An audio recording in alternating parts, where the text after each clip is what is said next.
Huw McKay. He's senior economist at Westpac. He joins us now from Sydney. Huw McKay, thanks a lot for coming on. I'm just going to get you a comment from George Papandreou, the Greek Prime Minister, saying that the EU must take strategic decisions and that the end of the global economic crisis appears even more distant. It's not really very encouraging, is it?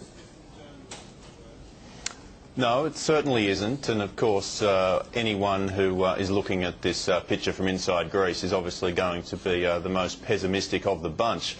But if you think about the various individuals who are making big calls right now, you have Christine Lagarde, you have Timothy Geithner and you have Angela Merkel. Each of those individuals has very, very different incentives in this matter, and I really like listening to what Christine Lagarde now has to say. She has been freed somewhat from narrow nationalist interests. She's no longer the French finance minister. She's now speaking for the global economy via the IMF, and she's really starting to call it like it is.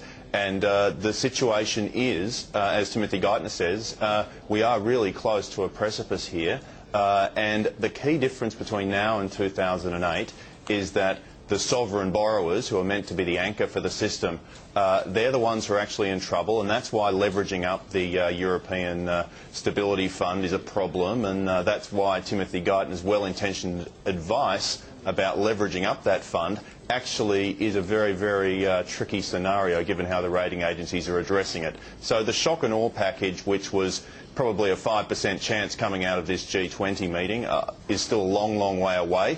And the G20 is really not speaking with the one voice as they were in May 2009 when they so impressively coordinated fiscal stimulus around the world.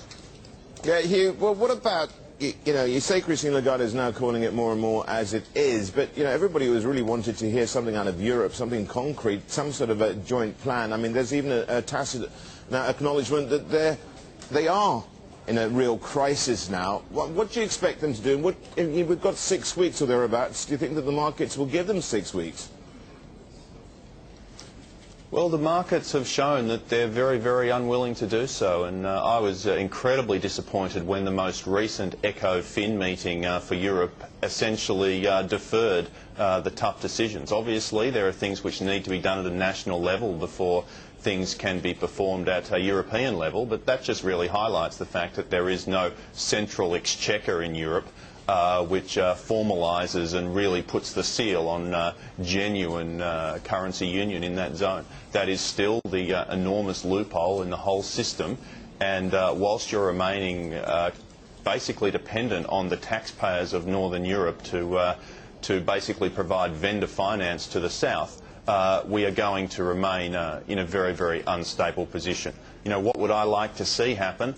Well, I think the least worst issue at the moment is actually for Germany to leave. And that would actually give Southern Europe the currency depreciation that they need against the new Deutschmark. It would give a very large mark-to-market loss to the German holder of international assets, but it would be one blank cheque. It wouldn't be multiple ones off into infinity. Huw, I want to just, as you sit there in Sydney, we've got, of course, the Australian Treasurer saying the country is weathering the storm better than any other country. They are very optimistic that they can ride out a global recession. What's your view? Well, we actually think that the way to break the circuit in the Australian economy at the moment is to use monetary policy as your active lever.